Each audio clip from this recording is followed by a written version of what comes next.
Ladies and gentlemen, welcome back to the Tate Talks podcast. I'm the same fucking host as always, Tate. We've got returning guest.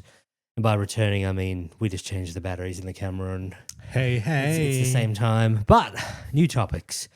Last episode, we spoke about pretty much you being a pilot and me asking silly questions about pilots. Oh, good questions. And we also spoke about mathematician, sort of like what you do for work and sort of that sort of stuff. I did say at the end of that episode, if you are tuning in to this one just off the cuff, that you did have a heart attack, what was it, 8 years ago? Mm. Did you want to talk about that? Yeah. You start crying. It's just so sad. Yeah, I mean, it's pretty brutal. It's really weird, right? Yeah. I was, 32, 33? Mm-hmm. I was a lot fitter at the time. I was training for Kokoda. A lot of it, I mean, it was basically at a weird time. It was 2017. I was not in a great relationship. I was in a relationship for 7 years. Yeah. And it really felt like we were just roommates. And I was very operational. I was just like doing things and I wasn't aware of what, I had no passion for anything. And that was a big, like, numbness that comes through. And that actually, because I think it's really important I set the scene behind this because I really did feel dead inside at the time. And then your heart was like, well, we might as well make it so. Make it so. Yeah. You want to be dead, do you? Oh, crap. Well, you've come to the right place. And I don't know, I was at that point where I was basically like about to break up with my girlfriend at the time. Mm-hmm. We were together for 7 years. So long term, it's sort of like you're at the point of the crossroads realistically are marriage and kids if you were going to do that sort of stuff. Yeah, I mean, we weren't going to have kids, but that was going to be the path with marriage and a dog. And I mean, we had that dog. See? We were living together already. It was practically, what it was. I felt like I was flogging a dead horse. Like I was literally just trying to make something work and it just didn't feel like it was working. Yep. There was nothing wrong with her at all. And I need to put that as a caveat. Okay. That's good. She's a very good person. But also I think that I just took she took one step forward and I took 2 steps back and it was the way it felt all the time. I was not going anywhere. I just felt really standstill. And so partly from that, it was stressing on me for months, the need to really cut this.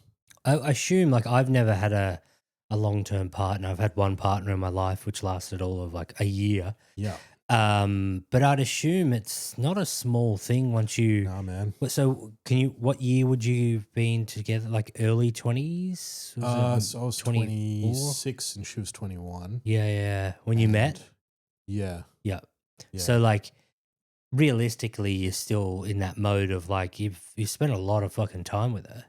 A lot of time with her. And to genuinely pull the pin on that sort of thing, it is like we live together. What is going to happen? Yeah. Yeah. It's a very big deal. Yeah, and it should be because if it wasn't, it'd show that you didn't care. Yeah, you know. And I mean, I spent a lot of months really thinking it through with my head. I was in my mind a lot, and it wasn't about what does life entail without her. It was like, how do I make this work? And there was so many times where I just felt like it's just a zero affection relationship. Like it was just felt very, very just like it was really numb. And I can't explain it. I don't know. I look back and I think about how much effort I could have put into it and how much work I could have put into it to make it work. I didn't feel like that's reciprocated. Okay. I know now what's important to me is someone who will be a cheerleader as much as I am for them. Yeah. You really got to be in a relationship where they are batting for you hard. as well as you for them. Like Mm-hmm. it's got to be that one thing. It's not about love bombing with more shit or money or I mean, those things are important Money's good, things, yeah. but there is a drive and a common cohesion of goals and aligning that together, Mm-hmm. which makes that partnership very important. Yeah. And you go, this is the most important thing in my life. And it's us and it's us against the world.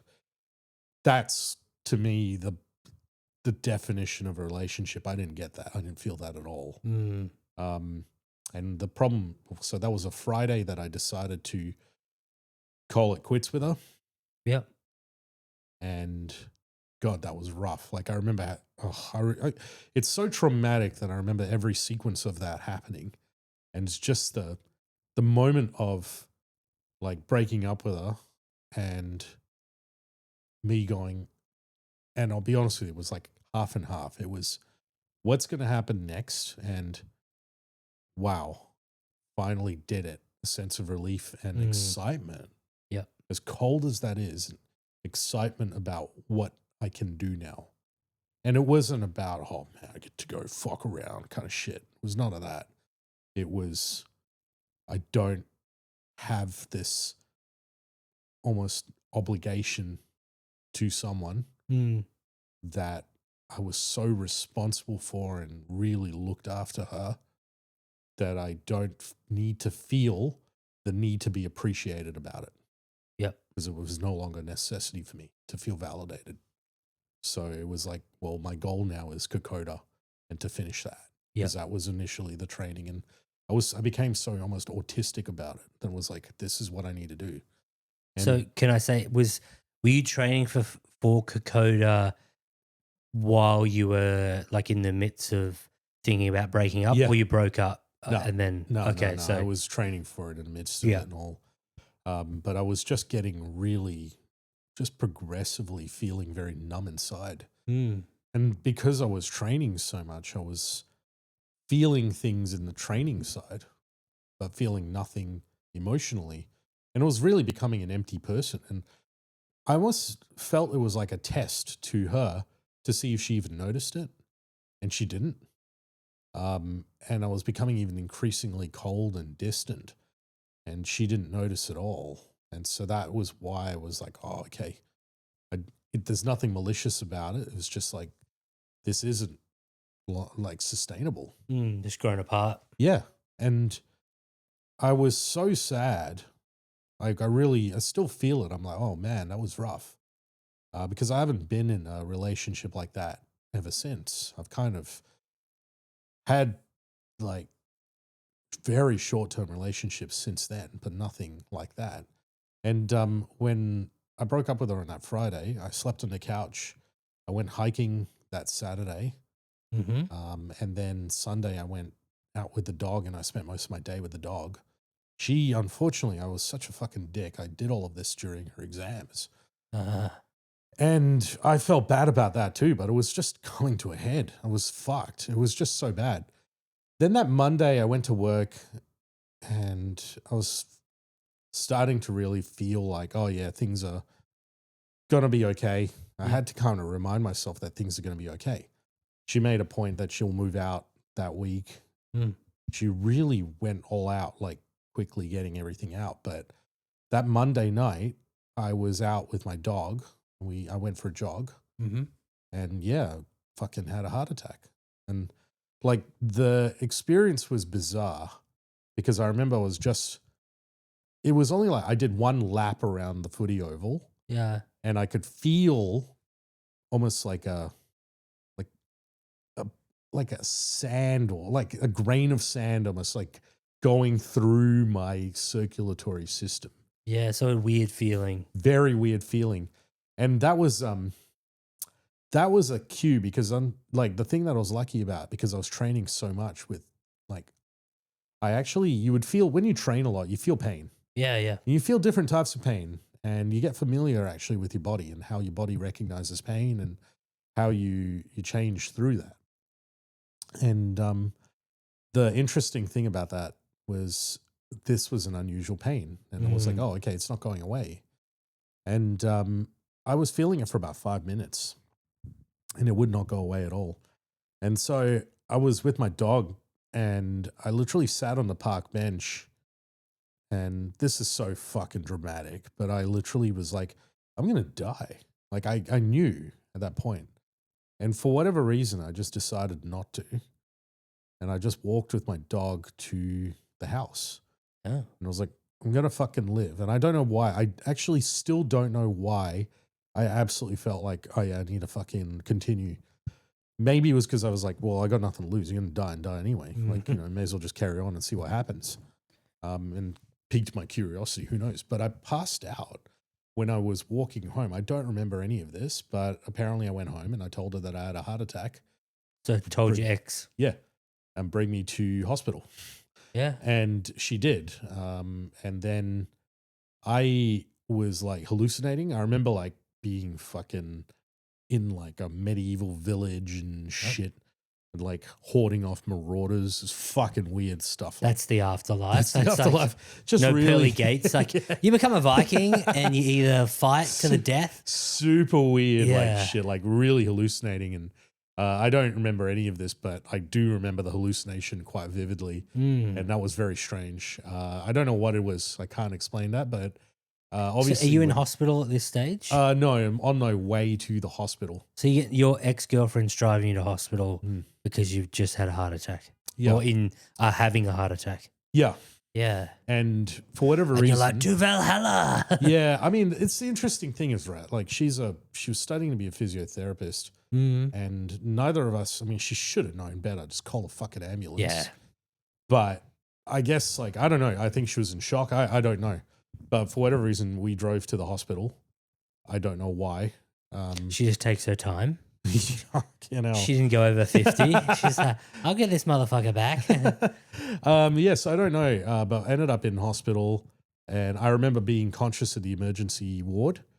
And they just pulled out a wheelchair. I remember in a wheelchair going in, and then they start putting scans and shit on me. Yeah. But the interesting thing about all of that is they first checked to see if you were on drugs. Because I mean, they must have been like, oh yeah, this could be meth. It could be anything, right? Because I'm a young person getting a heart attack, so it's not exactly a common thing. And you're a lot. You were saying that you're a lot I was fitter a back lot then. fitter, yeah. And me being fucking me, I told Joe to call up my boss and my client to say I won't be able to make tomorrow's meeting. My typical bullshit. Yeah. And they, you know, when things are bad, when like a lot more people start coming like around. So there was like a lot more nurses and random people. And it's like, oh, they must be looking at it like as a way to study you. Because I spent a bit of time when I was a kid in a hospital anyway, because I had a fucking issue with my side of my ear. Okay. And so they basically cut that open, and I was around shit that I was like, oh, this is. So I was a bit more like, I wasn't overwhelmed, but I was like, a lot of people there. And I was like, am I going to die? And no one would tell me. Oh, really? Yeah. Yeah. No one. Absolutely no one. And so they're just like, just keep at it. Stay around. Just keep at it. Yeah. There's a thing Just called keep living, brother. Yeah, keep living, brother. Cheers. And so they scary. checked, I think there's a thing called tryptophan or tryptonin was like 25,000. It's quite a high number. They were like, oh, this is a really high number. And then basically it's an indicator that your heart is trying to live. Oh. So it good. excretes a certain hormone because the muscle itself's dying. And so it tries to survive basically. Anyway, so I get to a catheter lab, which is like essentially a place where they can put a stent. And the guy they'll make you sign shit as well. Even when you're like, yeah, they make you sign shit, and then they just, the thing that you get used to. You're like, I just got Foxtel. Darcy Kavanagh comes in. Welcome to your timeshare. Fucking hell. It's so then they inject like a radiation type fluid through to see your heart and see your blood vessels. and it was obvious there was blockage in the right coronary artery. Sorry, are you awake at this time? Yeah, fully. Are they talking to you? Or are you just sitting there like, yeah, beep, beep? they're talking to me. I mean, I can see it even on the TV and stuff. Like basically with the angiogram, there's like radiation in the blood, so she see it all. So they obviously, the good thing is you being awake and you can give answers to their questions and stuff like that. Because if you passed out, that's bad.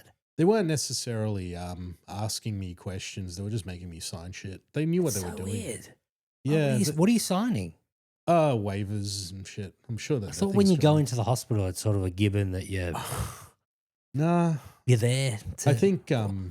Yeah. I guess they just have certain rules. Yeah. They don't want to be sued. I don't know. Fuck It's knows, so man. weird because if you were passed out, like you can't sign. Yeah. But then obviously they go. I guess like there's we'll do it regardless. Yeah, they'll do it regardless, right? Because it's like you really, we shouldn't be suing doctors who are trying to save your life. Like there shouldn't be even fucking any precedence for me to sign anything. Yeah, It yeah. should It's just just like, please a do waiver this. once you walk through the door. Yeah, and if Or- you fail, then yeah, so be it. I'm accepting of these things. I'm just like Yeah, whatever. You're into Valhalla. Yeah, I'm in Valhalla, fucking fighting off marauders. They just put a VR like headset on you, and you're just like, "What the fuck? I mean, maybe I'm Can dead. you sign this?" Maybe I'm dead, and being dead means doing open mic. Yeah, true, yeah. You never know. I'm the Grim Reaper. Fuck. Welcome to the. You spent eternity trying to write jokes. Yeah. Fuck. But yeah, It's got legs, I swear. so they put a tube through your vein, and it is the most fascinating thing they've designed. Do you know what a stent is? Like, what So it it like essentially is? opens up.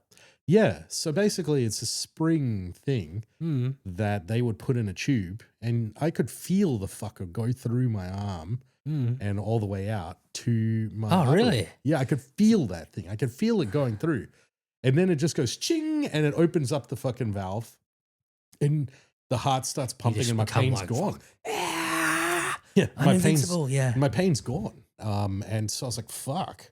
Okay. And the one thing that's a big problem with me, and this has always been a problem, is I have this weirdly high threshold to pain.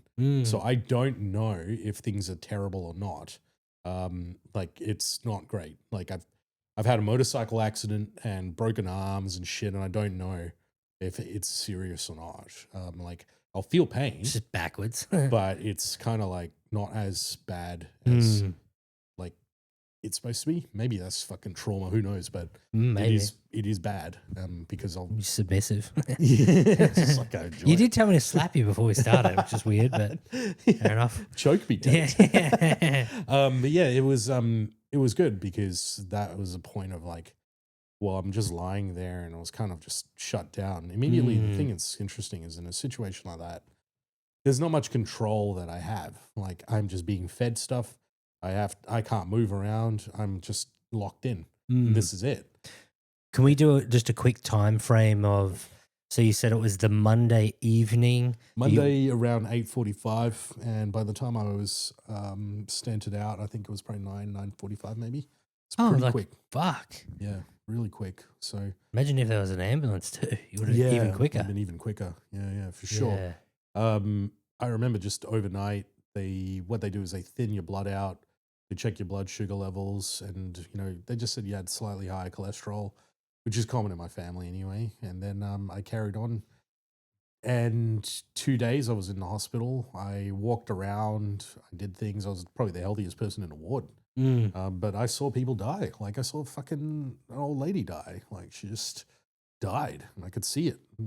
And I saw a guy. Now she does open mic. She does open mic. I saw. Fuck, I can never forget it. But saw this like Samoan guy, fucking huge, and his wife was coming in with KFC. I was like, this is fucked. That's sick. If I'm ever like having a heart attack, which the crazy thing is, so my grandfather on my dad's side, he died pretty young. Right. It's like early 70s, I believe. Yeah. Okay. My dad died at 56 for heart attack. Okay. Was it a drop dead heart attack? Yeah, like in bed, fucking. Oh, fucking yeah. Yeah, he was married for 5 weeks, and to his new wife, had it really bad migraine headache for the day. Yeah. Didn't go to the doctors. Went home from work early. Just went to bed. His new wife woke up to him at like 5 o'clock in the morning. And him just like, "Bah." and then he How old are you? 22, turning 23. I was living here the first time I moved here. Oh, fuck. Yeah, to me. WA. Okay. Yeah. So I okay, probably would so have been in WA for like ever if that happened. I It thought your didn't dad happen. died when you were a kid. Yeah, right. Nah, No, okay. nah. Yeah, cool. Did you have a pretty good relationship with him? Nah, I hadn't seen him for like 2 years. He sort of got that new family and was invested Yeah. in that. And I was like old enough to be doing my own shit. So I was like, you do you, man. Like I don't have any Yeah. animosity towards you. Yeah. You're a man trying to get your dick sucked like all of us. You know, you just happen to be my dad. But that's the brutal thing. Like obviously I've a fat guy. I've gone up and down with my weight multiple times. Luckily at the moment I am a bit healthier than I have been in recent years. Yeah. But You look great. thanks, You man. look like You you're can't see training. from on this thing, but I'm absolutely ripped. Like That's don't awesome. if you're listening to the podcast, don't bother watching the video. Just believe me. Just suck his dick. Jacked. Yeah, his Like a young Jason Statham. penis is huge. No, it's not true, Like but I'm still jacked. Nice. No, I'm not. But it's a pretty like, you know, you come to face with your own mortality of obviously you were Yeah. genuinely like, at one point you're like, I'm gonna die. Yeah. You know And the doctors wouldn't even say if you were. that really pissed me off, and also like really annoyed me how if you're outside of the norm, Mm. you're if you are an outlier, as they call it in math, like you're just a component that's not part of the standard model of things to happen. They just try to give you the standard model of things to happen. So they Yep. treated me like a 60+ old man. Oh. And even on the physiological, like the recovery side, they weren't giving me things that I needed to know. And this is the problem with our healthcare system is these people don't have enough data. Yeah. And so they just go with the lowest risk possible, which is treat people like everybody else who's old and just that's how you'll live. And so they told me don't do Concoda, you can't do any things like heavy lifting or training or any of the shit. And I was like, nah, get fucked. And I was very defiant of that because I was like, I'm not going to let this bullshit be a part of me. Like, I'm not going to create this identity that I'm somehow weak and fucked from it. And it was a very traumatic experience because, you know, like seeing my folks come in and suddenly I'm just lashing out, just going like, you know, you guys fucking were never there for me anyway, like emotionally. I wanted to be alone. I just was like, fuck this. And it was a huge conflict because I broke up with my ex. So she's not there. Like, Yeah. and I have nothing. And I had no one. I was literally on my own in that room. And that was a real profound moment that I was like, I have to rely on me. And it was a huge moment for me. But then also it was like, I still deal with a layer of uncertainty. But I got out of the hospital, go home 3 days later, house is fucking empty. She cleaned up everything that like to move back home. Yeah. And I just said, I'll keep the, you know, some of the furniture and stuff like that. So yeah, so I just gave her money for it. Way more than should have been anyway. Fucking $500 for a microwave. Get fucked. It's like, yeah, just Did it have a cool feature as well? No, it was the shittiest microwave as well. I still have it. I but guess I'm like, in that time you probably had some sort of guilt as well, being that 100%. always the person who pulls the pin, I think, feels like. 100%, yeah. I mean, but it was like, this is bullshit. Like, but I just did it. And I was like, I need to get this sorted and out of the way first because I knew, and one thing, it's again, the aviate, navigate, communicate thing from being a pilot, I knew I have to prioritize my crisis. Yep. She was now on the lower end and I needed to get rid of it until I could deal with my own shit. Yep. The thing that I feel bad for her is still because she can't feel angry at me, even though she is, because I had a heart attack because I broke up with her. So there's Smart. What a tactical man. That is genius. I don't think anyone's ever played that better. Yeah, it's that's fucked. like that's as close as you can go to faking your own death. Yeah. That's actually brilliant. It's insane.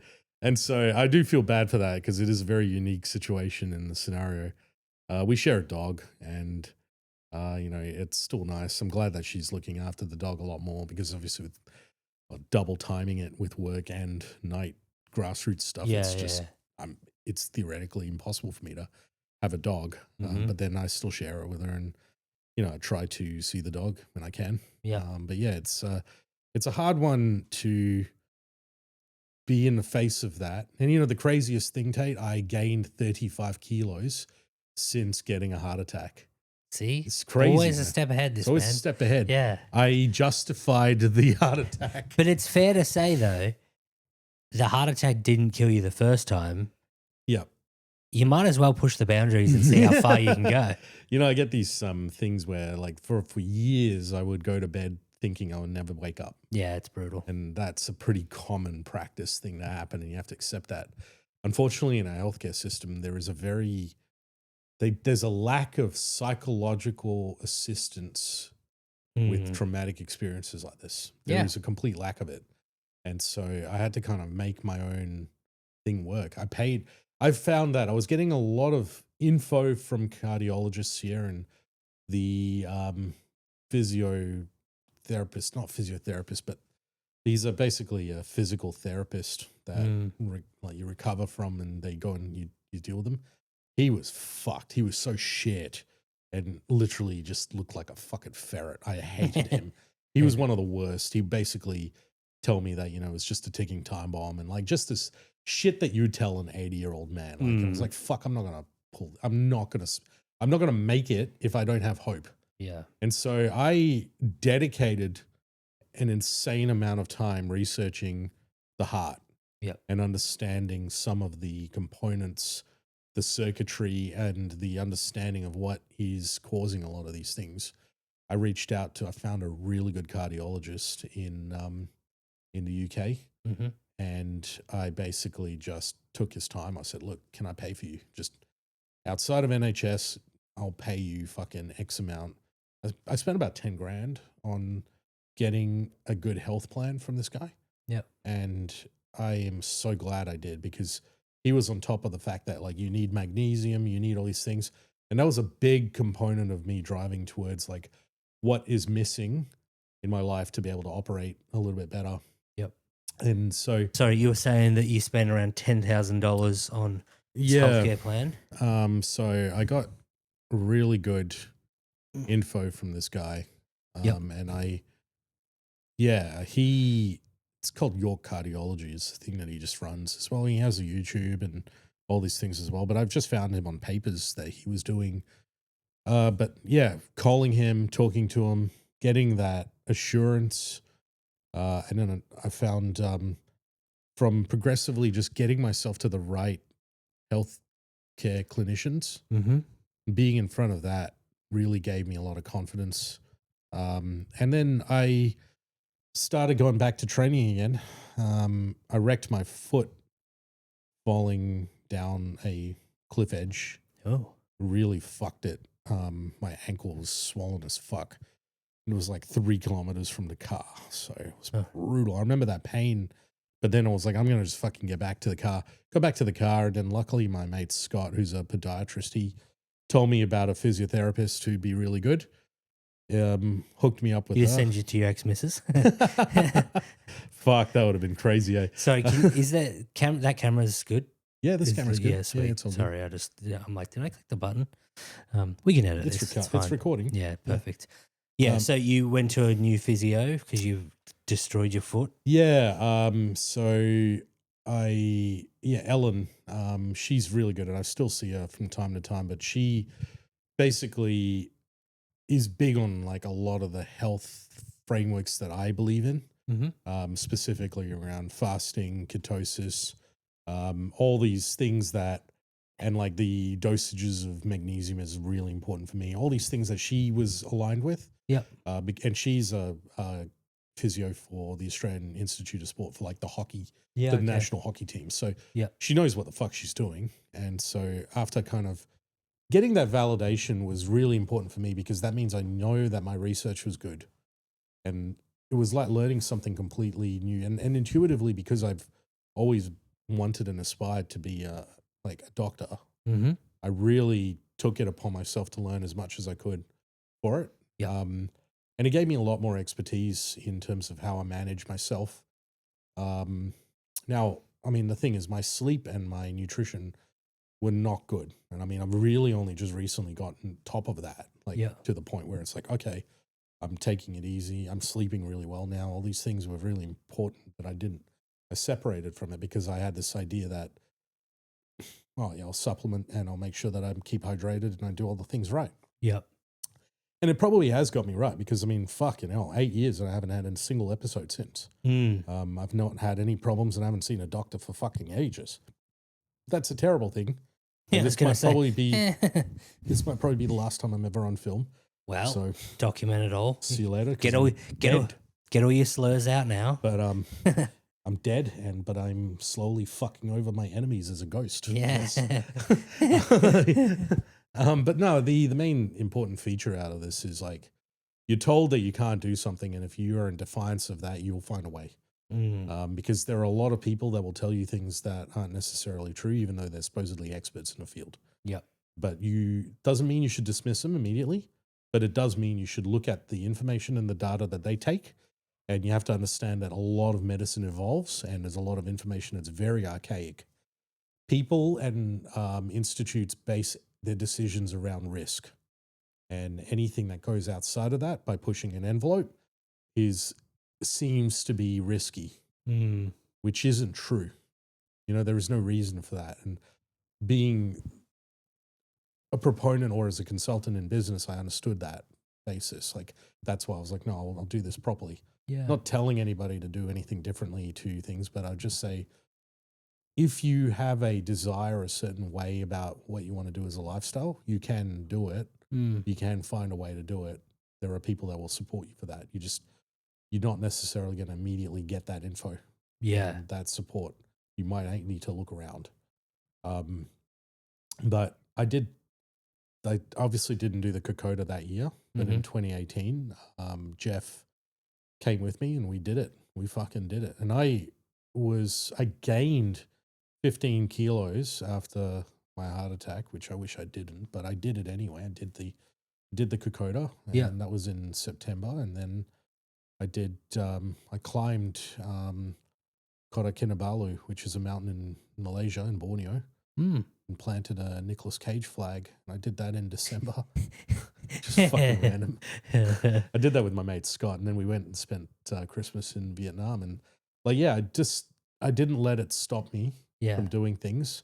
Although I also know kind of like that guy David Goggins is a fascinating guy. I don't know if you've ever heard of him, but he's always fucking yelling. He's fucking yelling and shit. But I needed that a lot at the time because it really almost just really aligned with like my anger and rage towards things that were going on. Yeah. And I felt a lot of injustice that was like, why me? All the self-pity. And I just didn't need that shit. I really didn't want to fucking live like that at all. And man, it was a real roller coaster that period of time, but don't know. I mean, I think I'm still dealing with a lot of things, and I think it's a forever kind of thing. But also I know that you just make small adjustments every day is probably better than a lot of the crazy ideas that I always have. Like particularly, I'm pretty retarded when it comes to certain things, and then like other places where I'm dealing with it very sensibly. And I mean, you do comedy, so it's all we're all retarded. We're all pretty retarded. Yeah.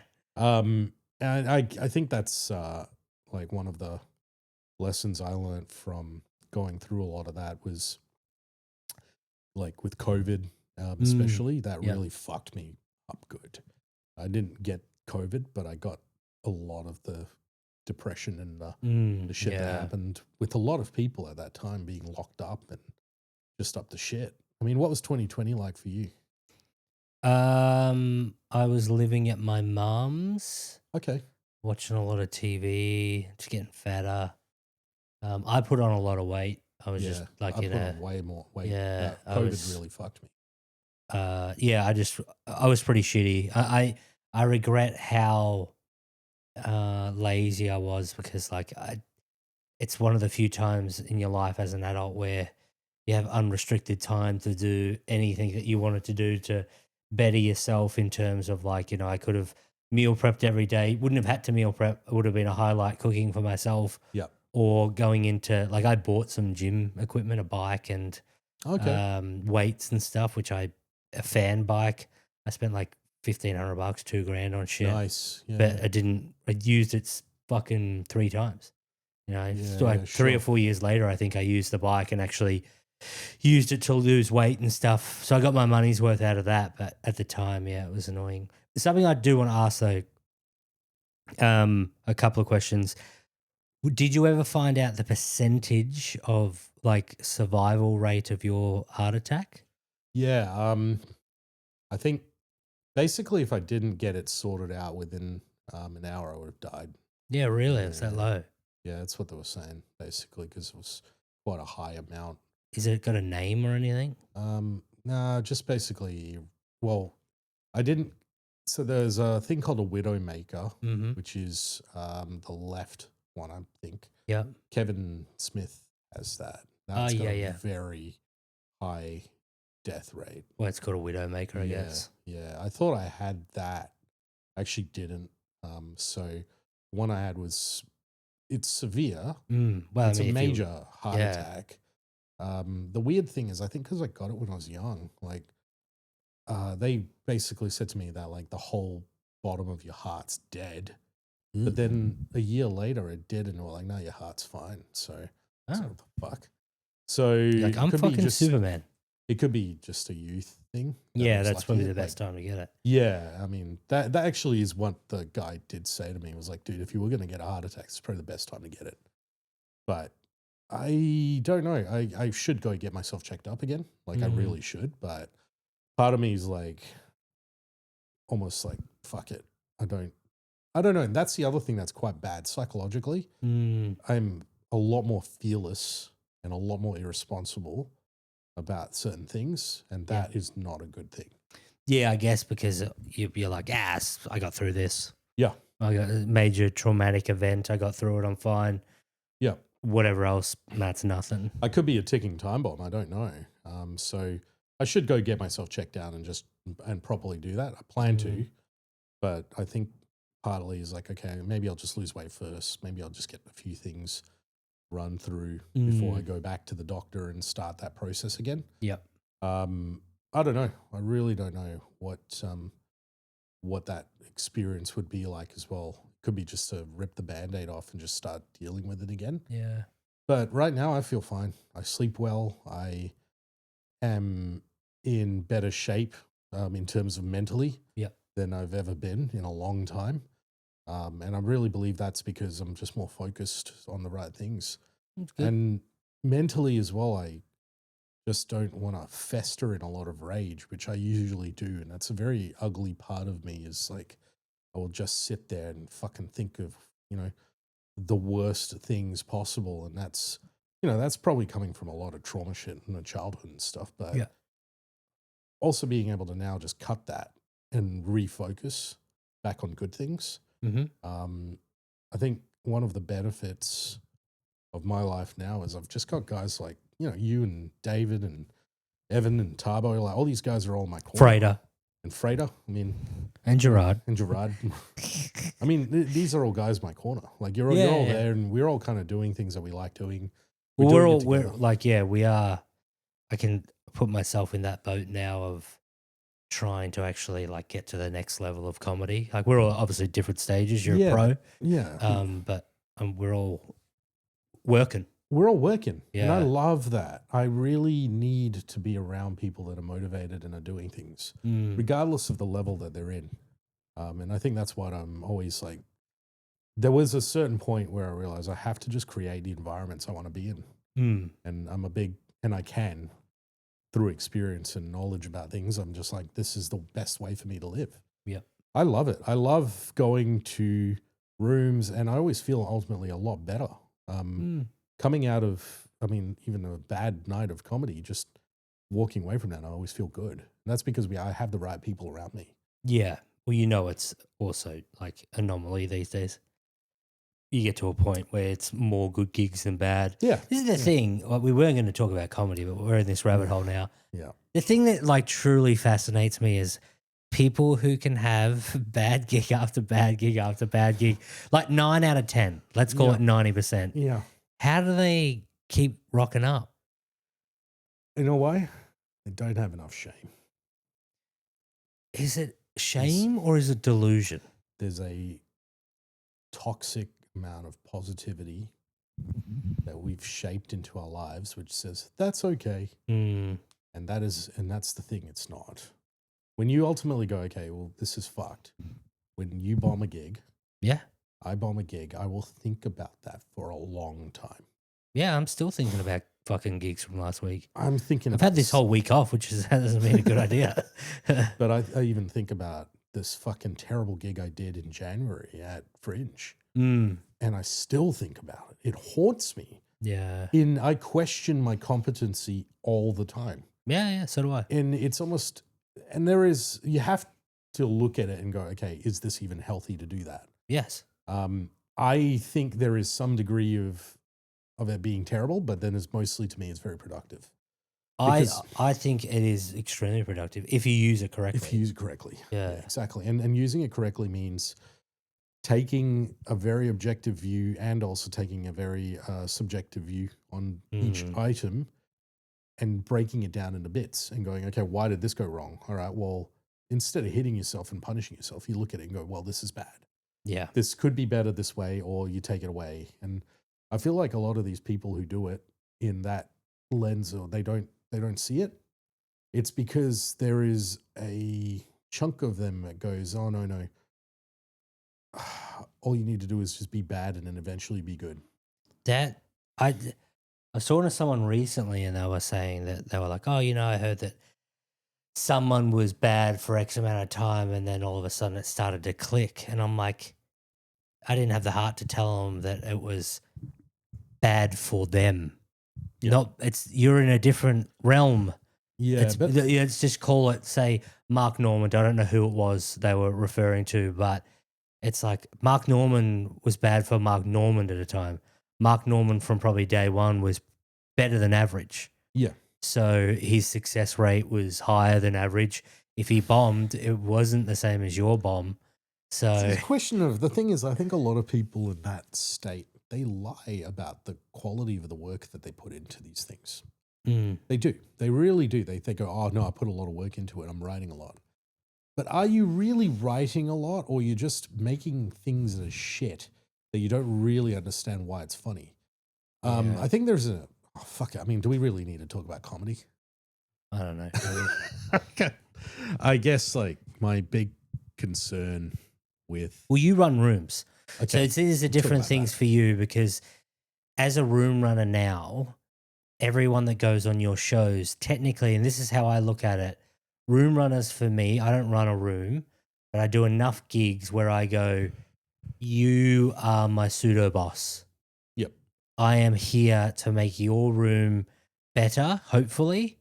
And I want to get to a point where you start to pay me. Like, I do gigs for you and you pay me. Yep. We do that already.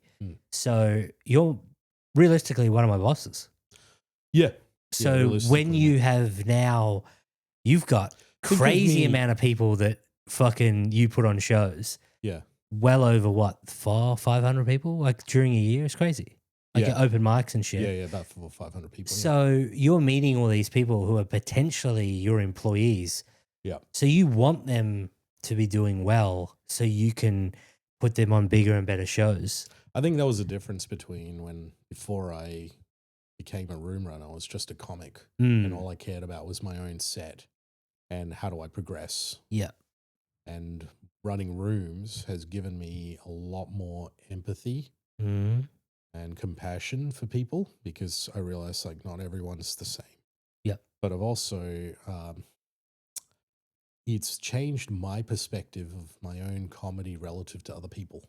Mm-hmm. I want other people to do as well as me. I want to do as well as other people. Mm-hmm. Like it's really different now, and it's probably made me better as a person. Yeah. Because I was so ruthless to myself that I didn't get to see the learning processes of others. I was also just so self-focused that I really couldn't see the big picture of contribution and the why the people should support scenes and rooms and be at places. And I came from a different era where it was less competitive. The numbers for people in comedy were much less than what is now. Yeah. But I also have done all the brutal hard work. I've done all the shit gigs. Yeah. I've done all those things that have just shaped me as a performer. But I see all these people, and I try to create a framework for them to improve. Yep. Right? I can spot who's got good attitudes. I can spot the people who are funny off stage, and there's a correlation there.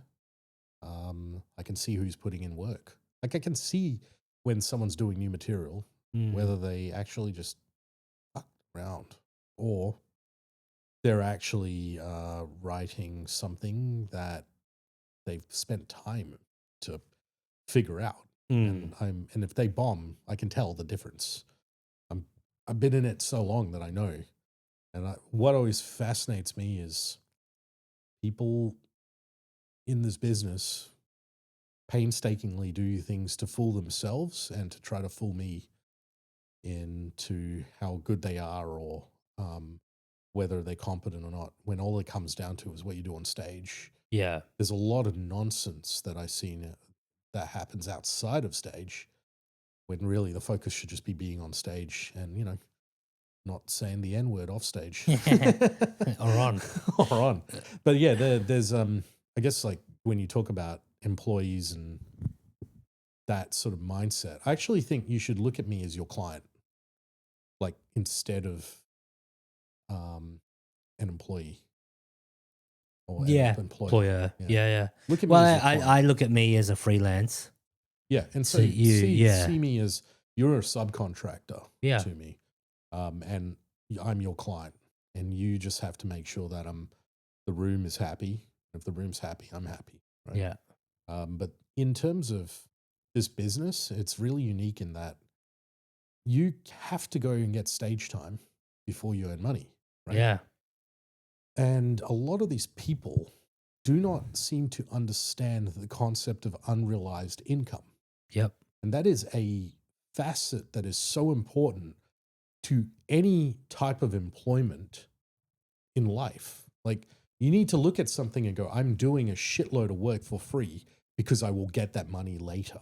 Yeah. Unrealized income is a huge part of success. It's about going, I'm going to do all this shit without any reward because it's going to benefit me and benefit others later. Yeah. And unfortunately, we come from this fucking weird union orientated society where everybody should get paid all the time. It just doesn't fucking work that way. No, there is literally like 10% of acts in Perth that should be paid. Yeah. Maybe less. Maybe less. I'd say less. It's hard. And it's 10% everywhere. It's not just Perth. But the thing that's interesting is I've got data now, and because of my fucking way about doing things, and I have noticed that there's always been a 2.5% rate of increase in quality amongst any amount of people. So I said to you a while back that my goal is to gain 1,000 1,000 comics in the books, and most of them are going to be shithouse. Yeah. And that's the reality of it. And that's not because of anything other than there's just an attitude, but proportionally, every quarter I do a review of all the people in the register. And so I can look at it and see who's getting better and who's not, which is why you see me at other rooms all the time watching shit or getting to know people and getting recommendations and stuff. It's consistent. Regardless of how many people have registered, it's always 2.5% of the group get better every quarter. And when I say get better, like literally a very marginal adjustment, whether they're doing more minutes or they're crushing more or whatever. It just comes down to that amount. And no matter what I do, it's always 2.5%. So that's why I just scoped out and increased the numbers of people. Yeah. Which is why the scene grew from 150 to what is it now? And that even in that Perth Comedy Collective, it's 1,400 people, and we started out at 120. So it was a real push to get more people interested in it, but it meant more wait lists and more time. Yeah, that is the funny thing. Yeah, you sort of you're like bigger scene's good, and then you go, oh, there's more wait times. But if you're competent, you seem to get more opportunities anyway, because shows can't just be new acts, because the audience would go and be like, this sucks. Yeah. Yeah. And it doesn't mean that those acts suck. It means right now that it's like the first year that you learned how to fucking play guitar, you weren't Jimi Hendrix. You know, there's not many Jimi Hendrix either. There's one. Comedy is also pretty fucked up in that it's a blank canvas, right? Like there is no one, you can't, there's no instrument required. You are the instrument, but you also have to learn how to write the music for you. Yeah. And then you don't have a chance you can rehearse, but you don't have a chance to test it out until you get on stage. Yeah. So it's like just it's a very it's harder than everybody appreciates it. So and the thing is that when you see people bomb regularly, I feel like they just don't understand or don't value the difficulty of it. Like I genuinely don't think so. I think it's 100%. possible that like they just think, oh yeah, no, I'm going to do this. I also noticed there is a difference, a very distinct difference between the people that spend a amount of time thinking they're going to crush versus I'm going to do this on stage. Yep. Those are two very different people. I'll put it this way, right? If you're going to go see your friends, right, for a fucking yarn, are you the sort of person that is thinking, oh yeah, I'm going to talk about this, and they're going to love me and I'm going to crush? Or you're literally just going, yeah, I'm going to just see what the fuck happens. Yeah. Right? I'm going to react. Roll with it. I'm going to react to it. Yeah. Those are two very different people. And I think it's very unusual. And it's a very unusual thing to go up before going up on stage and like go, oh yeah, I'm going to crush. Like you really, it's crazy. It's crazy to even contemplate that. But I know there are people that do that. Yeah. For me, I'm like, no, I never do that. I reverse engineer myself. I go, okay, I get into a fucking breathing state and I go, I'm nothing. Like I literally, before I get on stage, I'm like, I'm nothing. No one gives a fuck. I'm just going to do my bits. And what am I going to do? And I just think that's it for me. But yeah, how would we improve the rate? I don't know. But what I do know is when I find people who have qualities and the abilities, I will do everything I can to give them the opportunity and the roadmap, regardless of whatever reward I get or not. It doesn't bother me. Like, I see guys that I've helped out. Now they're doing regular gigs at the Comedy Lounge, for instance. Yeah. Which means It's a lot of them. I will lose out on those gigs at the Comedy Lounge, but I made it a point. I'm not going to be that guy. I'm going to be that fucking guy that's bitter because I've helped people. That's not how I am. I'm going to make sure that I'm a good comic and I have people I can compete with for these spots. But you're not really competing, you're creating things with. See, I can create these great shows and they're crafted with the good quality acts that I can put on. And so for me as a room runner now, I'm thinking extra, thinking about like, fuck, I want what's best because it benefits all of us and it benefits the movement as well as the quality. And it also pushes me to get better as a comic. It's substantial. And I feel like that's probably a natural course as I gotten older into this. But yeah, I mean, because you did want to talk about this, but employers and employees and how people are developed and shit. I have this one really golden rule is to never grow the business unless you find the right people for it. So proportionally, when I started up, it was only Experimental Comedy Club. Yep. And now fucking there's 18, whatever. Yeah. I lost count. But I got 3 rooms weekly, 7 rooms monthly, right? Yeah.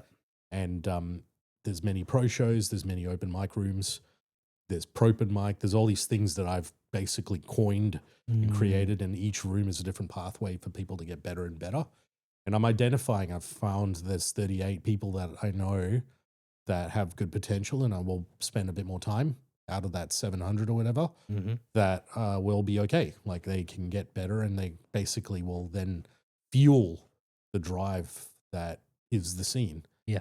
And it's gotten a lot easier for me because, you know, and it's crazy because I did this all during a fucking cost of living crisis, with an immeasurable amount of fucking adversity, just from jealous people or just shit caused in the industry, immaturity, all these people that, you know, were butthurt because there was something else. Yeah. And I decentralized it. So I'm quite proud of the fact that anyone can do anything now. And I made that happen. It's very liberating to know it's an open market. Yeah.